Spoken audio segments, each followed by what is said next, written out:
Hey, we're here on Drinking with O, the show that's conversation at a bar. Today we're a bonus round, and I'm here with co-owner Jacob Rendel. How you doing today? Good, man. How are you? I'm doing really good. Excited to be here. So let's get right into it. What are we drinking? We've got one of my favorite shots. It's Fireball and rum chata. What do you have a name for it, or just Fireball and rum chata? It's kind of like a Mexican churro. A Mexican churro. Hey, I'm into that. All right, man. cheers. Cheers.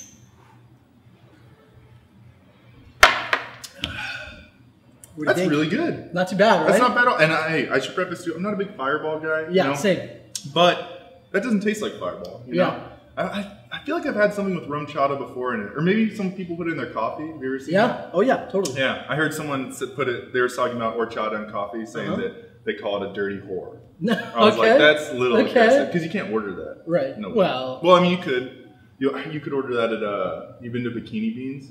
No. Oh, it's so weird. I've driven past it, but it's the worst. So it's basically, you drive up, and it's a coffee shop, but you drive up and it's a full-length window, and they have to wear bikinis while they work. Sure. And they're like super nice to you, kind of like at Dutch Bros. So they're like really nice, but in bikinis, and it's just really awkward because you can't like not drive through that and feel like a total fucking creep. Yeah. Yeah. So next door, when we first opened, there was a kind of a happy endings massage parlor.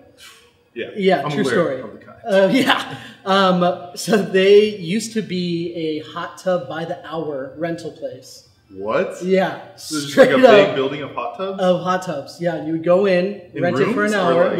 Yep. There was like 6 different rooms, all had their own hot tub. And you would rent a hot tub, and then one of the staff would come in and spend some time with you in your hot tub. That is so weird. It's called Tubbies. Tubbies! Because that's not even trying to be like no. You might as well just call it like jerk off. Right. Mid-90s, Tubbies shut down, and then it just turned into a straight massage parlor. But when we opened, one of the masseuses came over all the time, and she would drink, and she would say, I have to get another drink. I'm so glad you guys opened. I wouldn't be able to keep my job if I wasn't drinking.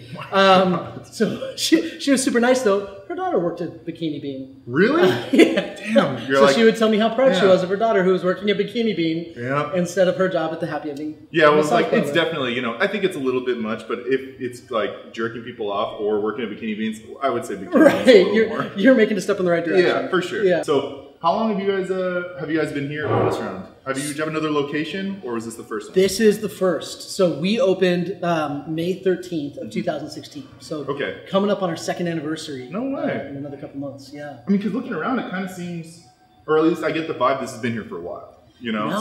It's really all by design. Yeah. So when we took possession, it used to be an old bar called Four Kings. Okay. And Four Kings was nasty, super dive bar. Okay. I mean, it was right next to Tubby's, so what do you expect? I guess that's true. Yeah, okay. So we took over that space after being closed down for like 4 or 5 years. Yeah. And totally destroyed everything. So we took down all the walls. It was actually fun. We just started playing like darts with sledgehammers.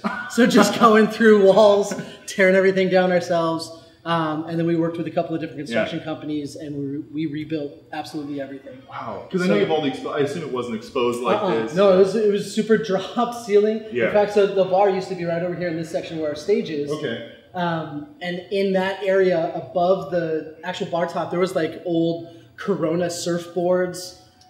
We found a bunch of just nasty you mean above stuff. that? I was going to ask you. Sitting above. I used to work in construction a little bit, and when we'd be remodeling older buildings, you pop some of those tiles, and it's like old beers, all this shit. It was nasty. It was nasty. We found this. I think one of the other owners, my cousin, still has it. It's like an old Budweiser, like almost punch card, credit card kind of a thing. So it's a hard plastic. Yeah. Like if you buy 10 cans of Budweiser, you get one free one, something like that. Yeah. They should bring that back. Right? I'd like to see that come back. Because I go to the corner store by my house and buy a 6-pack a lot. Yeah. And super cool, but if they could have some sort of punch card, even like 50 6-packs, and then you get a free one. Yeah. Just so every once in a while you just go in, you're like, oh shit. Exactly. Yeah. That'd be great.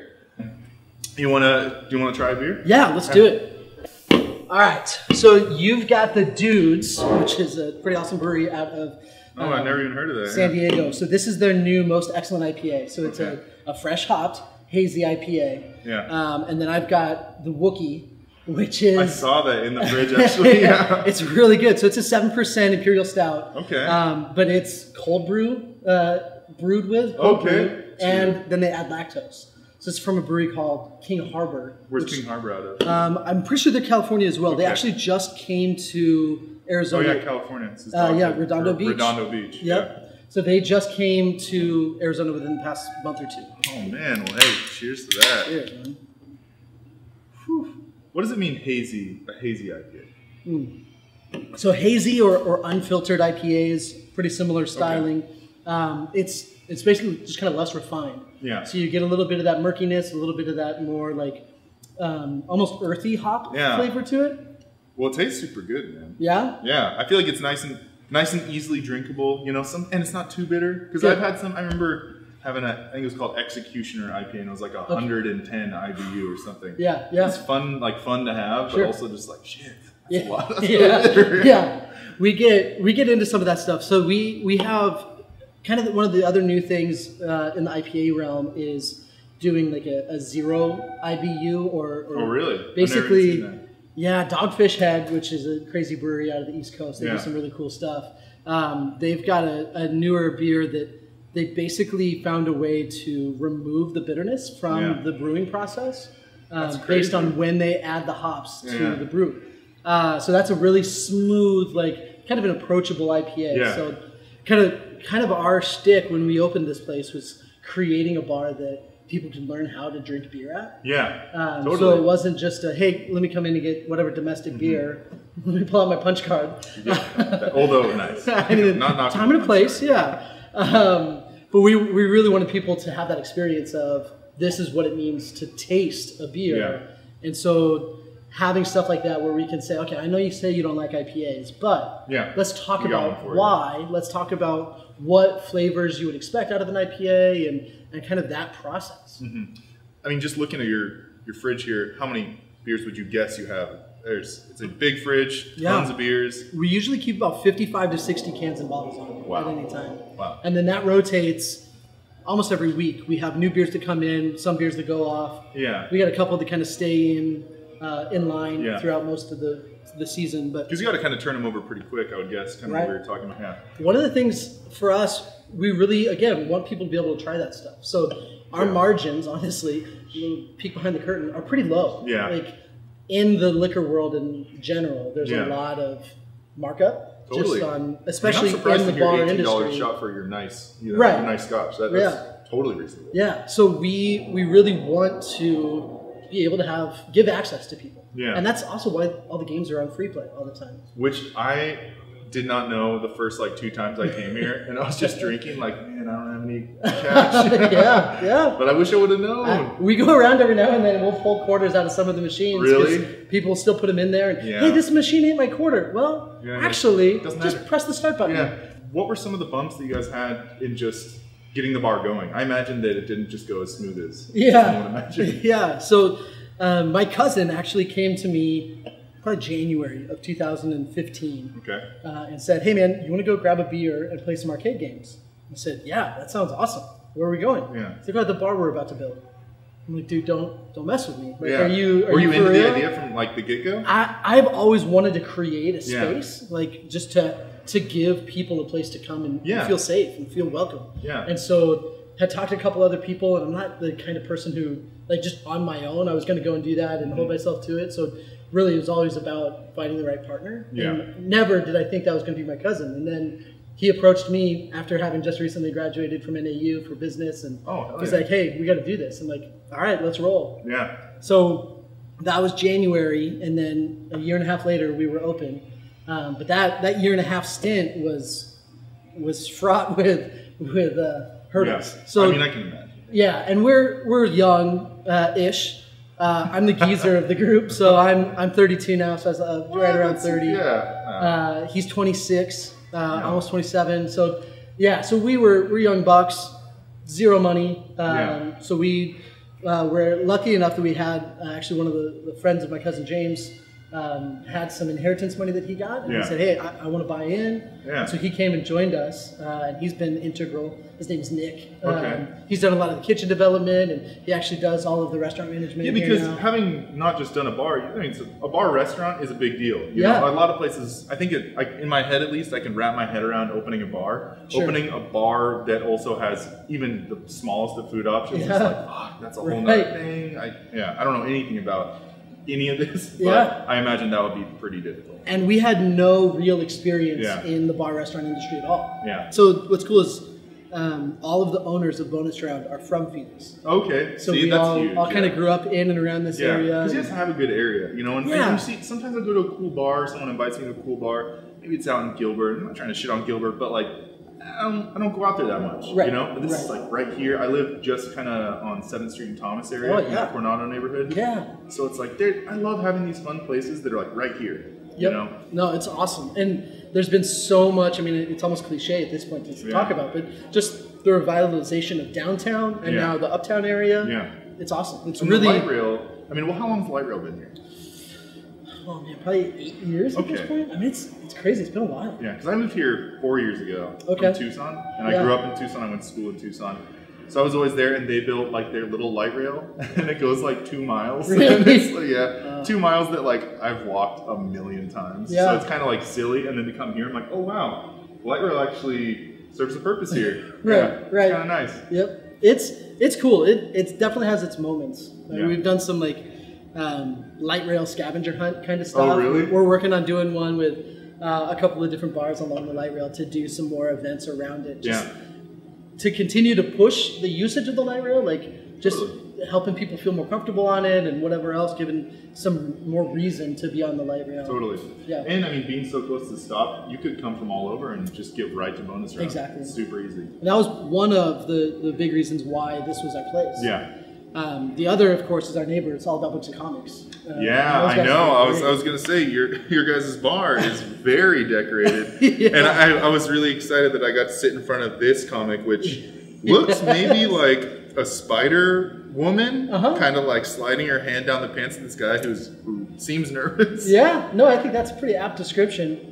Saga, it's actually a really cool series. Yeah. It's kind of like an intergalactic Romeo and Juliet. Okay. Are you pretty into comics yourself?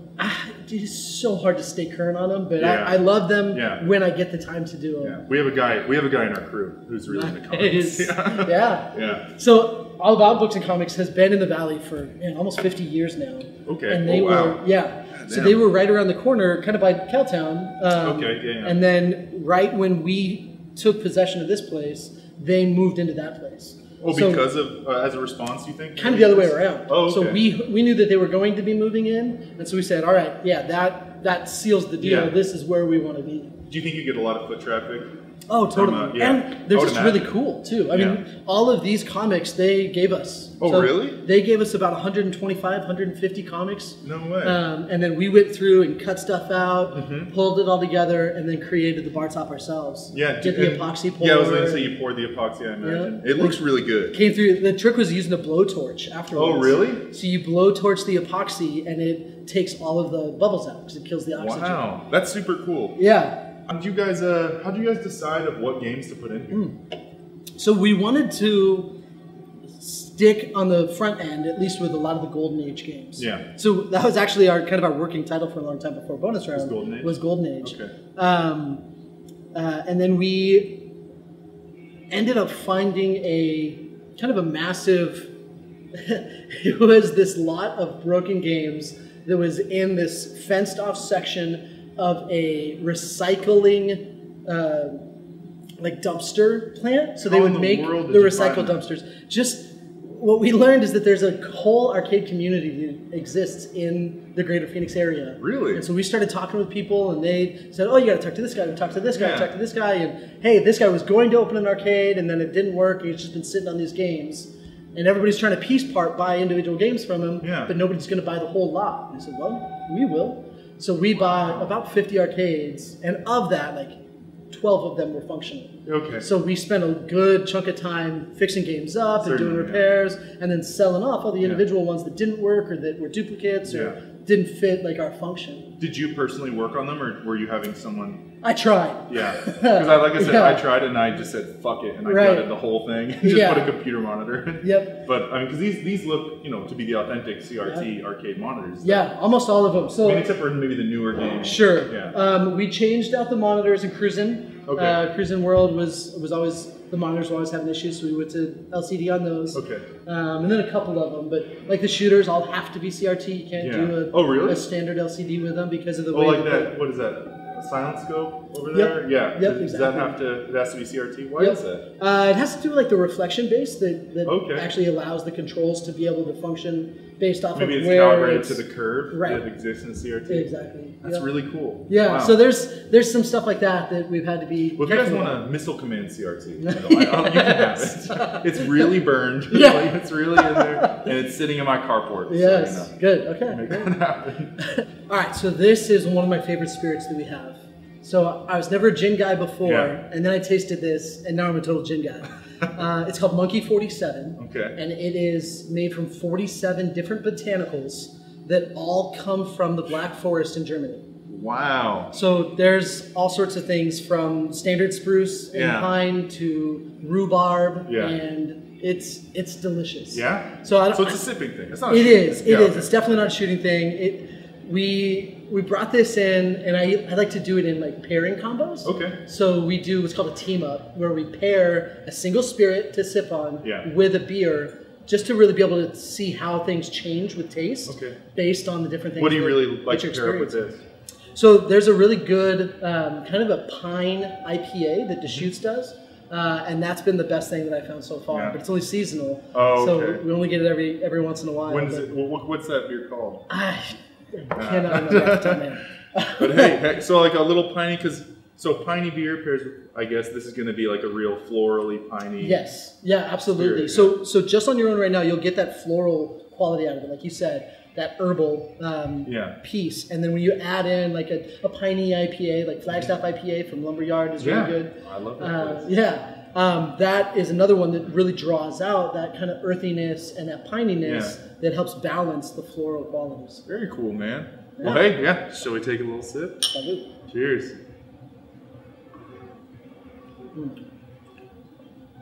Because normally I was expecting like, all right, don't make a face like, but I've had Bombay, like that's usually people say, oh, it's a nice gin. Yeah.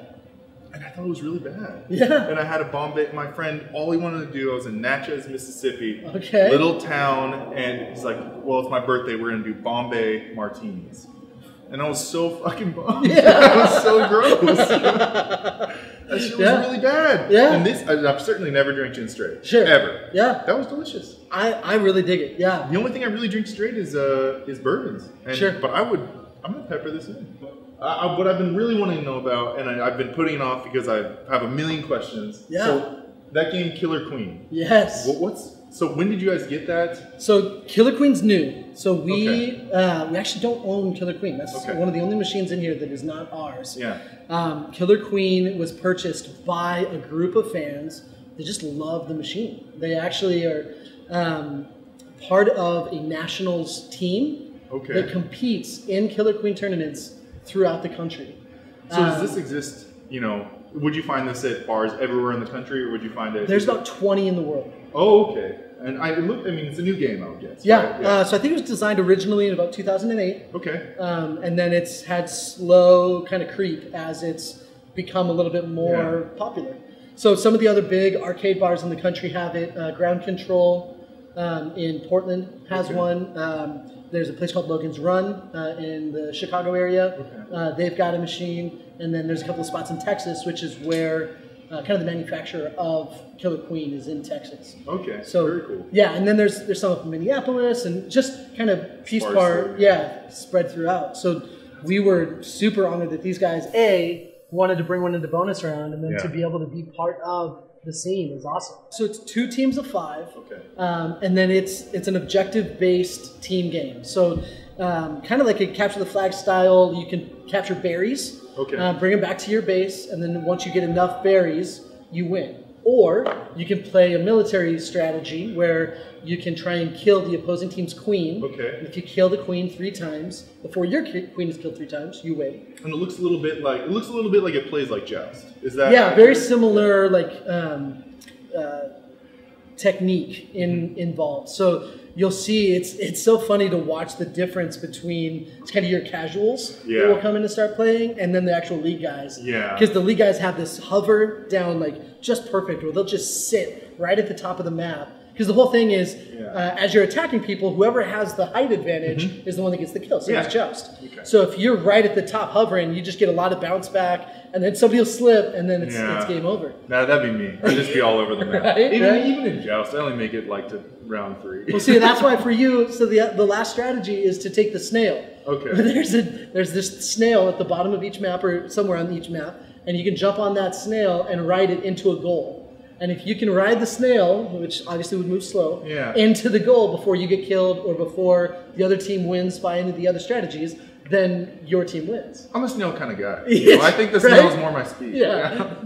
It's really cool. So that style, just that there's so many different kind of goal sets, it really creates a necessity for communication. And so just like anything else, anything competitive, you start to have to talk, you're going to have to talk loud. That's awesome. So it creates this loud, boisterous environment, which brings people over. And then we actually set it up to our projector. Oh, so you can watch over people's shoulders, or we have it running up on our big projector so you can watch it on the main screen. That is so cool because, I think a lot of times with these competitive, even semi-competitive games, maybe it's people on computers or people on whatever, but they're spread apart and it's, a big, long thing. But this seems like such a kind of a cool team environment. Yeah. And it's sick because the game was clearly designed for an arcade bar setup. Yeah. It has a little beer cup holder next to each spot. I know. It's great. So every Monday night we do league night. Yeah. So it's free play all night long, every Monday. And then people come in, you just walk in and you'll get added to a team, or you can come in with an existing team and just play for fun. And then the scene is kind of set up some tournament plays where you can actually win cash prizes, and there's all sorts of stuff that's going on. Do you guys put that, or do you guys do is it sponsored by someone, or you guys are just for the sake of the game putting money up? We usually have beer sponsors. They'll come in. So every Monday night we do specials on Dale's Pale Ale. Oh yeah, classic. It's a good beer. Yeah. So Dale's every Monday, and then we have different people that'll come in and sponsor some of the hosting of the events. So that's super cool, man. God. It's sick. So we actually have been lucky enough that we're going to host what's called Cactus Clash, which is one of the first nationals tournaments in Arizona. So the beginning of February, just about a month away. People are going to be flying in for it? People are flying in, yeah. They've already got hotels booked and everything set. We'll probably end up with 3 different Killer Queen cabinets. Okay. We'll have some people bring in. Oh, really? Yeah, bring in separate ones from other states. How hard is that to kind of coordinate? Well, most of it's happening through the Bumble Bear, which is the manufacturer of Killer Queen. And so they lease their machines out, so they're always kind of holding on. Exactly. Okay. Yep, and they're really good kind of papas of all of it. They do a good job just keeping track of who's doing what scene and where all of the teams are coming together. They're on top of it. So we'll be doing this, and then assuming everything goes well, we'll get added to the Nationals rotation. So we're kind of fighting between us and a spot in Minnesota as to which one of us can put up the better event, and then whoever wins gets to host it on an annual basis. What's your guys' secret weapon? To shove it in those Minnesota guys' faces. So we're working right now with 12 West, which is an awesome brewery out of kind of the Gilbert area, to brew a beer specifically for that event. That's awesome. So we'll have a once-in-a-lifetime kind of a beer just for the Bumble Bear team and the people at that event. And are people coming from Bumble Bear? Yeah. Yep, wow. absolutely. So you got to put on your fancy clothes, wear your church shirt, that's right. all that good stuff. That's it, man. That's cool. We've talked about doing rock band tournaments. Yeah. Having some stuff like that. So it's obviously very different than DDR. But but the singing portion is oof. Right. And we've never quite gotten there. We've done some karaoke nights and stuff like that. But well, they can do karaoke, they can do rock bands. Right, exactly. That was kind of our thought. But we do Smash Bros tournaments. I saw some of that. And Rocket League tournaments. So each month. Who do you find is the more competitive group? Rocket League or Smash Bros? So Smash Bros tends to be more like professional style gamer. So it's a lot more like, I brought my own controller. Can I sync this up now? As opposed to your like Rocket Leaguers who are just like, wait, I gotta play on PC? Oh, fuck that. No, I'm an Xbox guy. Okay, really? whatever. Yeah, like it's a lot more like just the casuals that are, you know, I've been ranking up on my own kind of in person that'll come in and play Rocket League. But it's super fun. We've got really cool hosts that do those, and then we actually are, for our first Rocket League, Psyonix, the creator of Rocket League, they sent us a bunch of swag. So we've been able to give away, like, there's some Rocket League, like, stress balls. We were able to give out some hoodies and t-shirts and all sorts of stuff. The Psyonix is just like, hey, that's cool that you're doing this with our game. Here's some stuff. Because they're not a big company. No, but they're super just about the love of the game, which is rad. I was at my sister's house in San Diego, and her friend came over. This guy pulls up on a motorcycle, and he was just talking to us. And you know, when you don't know someone, sometimes, oh, what do you do for work? Right. And he was like, well, I do video game development. And I was like, oh, that's cool. Anything that maybe I've ever heard of? And this was, you know, maybe only a year after it came out. And he worked for Sonic. He's like, well, I helped make this game called Rocket League. I was like, what? Oh, that's so cool. Game. I was like, dude, you must just be killing it, man. Hell yeah. That's awesome. It was super, super humble and just kind of a small kind of operation. There's some cool, like, documentary, I think I watched it on YouTube, that is all about kind of the story of Rocket League getting created, like the birth of Psyonix and where that came out of, because really the CEO and creation team of Psyonix all used to work on Unreal Engine. Oh, and really? So as they kind of transitioned into more of a, like, hey, instead of just being a W-2 employee for Unreal Engine, we'll just come off and kind of independently contract, and then that'll let us pursue some of our other dreams. And that's how Psyonix was created, and then how Rocket League kind of formed out of, okay, we've got this, which is our bread and butter, but now that we've got enough bread and butter, let's do this cool thing we're doing. Yeah. That's awesome, man. Yeah. All right, Jacob, what are we drinking now? All right, so this is the Fertense. So it is Fernet Branca and Intense Ginger.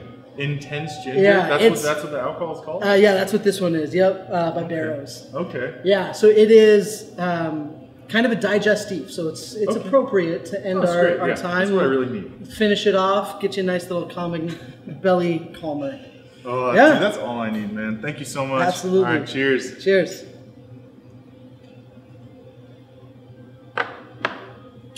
Oh, okay. You get that mint. That is. Okay. You know what I was nervous about? You know when, like, you drink some alcohol and the back of your throat's like, you're done. Right. It's like your throat's really hot. So I was like, ooh, it's gonna taste really strong. And then I exhaled and it just tastes like mint. Yeah, exactly. You get that nice cool down on the exhale. You made me nervous because you said it's gonna be really strong. So I got super scared. It's intense. It is intense. That Barrows is true to its name. Yeah. It is intense. But you know what? It's not. It's I don't know if floral is the right word, but it's good. It kind of like coats your mouth, feels like velvety. Yeah. I hear that's a word that I hear some solid, alcohol people say. So yes. it's very velvety. Alcoholics. That's what I hear the people outside of Circle K say all the time. When we opened, we joked about having a drink that we called Mom's Basement. That was just vodka and Code Red Mountain Dew. You should do it. And then garnished with a Cooler Ranch Dorito. We actually drank quite a few of those as we were building the place. You're like, it'd be funny, let's drink 5. Yeah. It's still fun. Right. You should do it, man. Yeah. Why not? We've done it as like one of our cocktails in the minute. So we're always rotating through different cocktails that are just kind of stuff that we're playing around with, things that we want to see how people like the taste of. With the Cooler Ranch Dorito. That's great. awesome. Mom's Basement. I really like that. But hey, so you guys have been open for almost 2 years. Yeah. And everything's been going really good. You guys are having your Killer Queen stuff going on. Yep. Sounds like you guys have big stuff ahead. When you look out for, let's say, 5 years, I assume that you still want the bar to be thriving. You don't want to just be out of here. You're right. And where do you see Bonus Round in 5 years? Yeah, I would love to see this whole complex turn into a nerd hub. Yeah. So that's really what we wanted Bonus Round to be, is a place for people to nerd out, for people to come in and have a little bit of tabletop games, console games, arcades, comics, like the whole 9 yards. So I'd love to see, whether that's through us building it or other people coming in, like I'd love to get a tabletop game store in this little complex. That'd be really cool. I'd love to and we've got an empty space right over here. It'd be awesome to kind of include that space into bonus round and do an outdoor patio. Do you think about expanding ever like that? Yeah, we've been talking with the landlord about whether or not that's going to be a possibility. Because if we took that space, we could do an outdoor patio, which would be awesome. Yeah, we would that'd be love great. That'd be huge. Yeah, especially for the nights where we have live music, because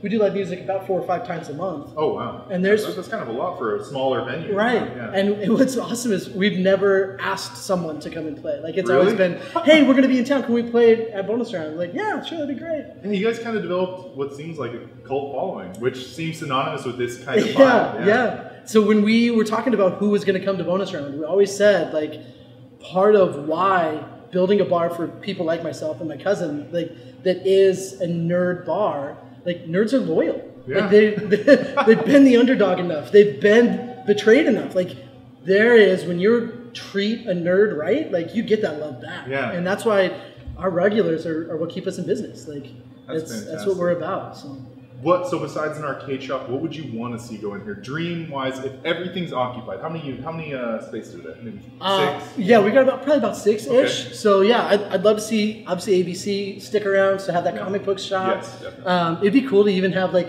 almost a game shop or a GameStop / like tabletop store. Yeah. Be able to come in and be able to do some stuff like that and be able to just kind of tag team. There's a really cool board game shop out in the West Valley that I'd love to see those guys come over here and set up a Central Phoenix hub. It would be awesome. That'd be huge. Yeah. Well, it sounds like you guys have all this cool stuff going on. I'm super interested now, not only to play Killer Queen, but to get in on everything else. And I think what you guys are doing here is really great. It's impressive that you guys have grown this much in less than 2 years. Thanks. I would have thought 100 times over this was a 10-year plus bar. Thanks. That means a lot. I appreciate it. Of course. So thank you very much for awesome time. I really appreciate you being on the show. Thanks, man. Hey, we'll see each other soon, Jacob. Right on. Appreciate it, man. All right. Wait, which one would I ride the snail to? The other one? Yeah, you've got to get on it. Right now I've got mine on it. So it has to take a warrior or the queen to kill that guy. So you want to kill it.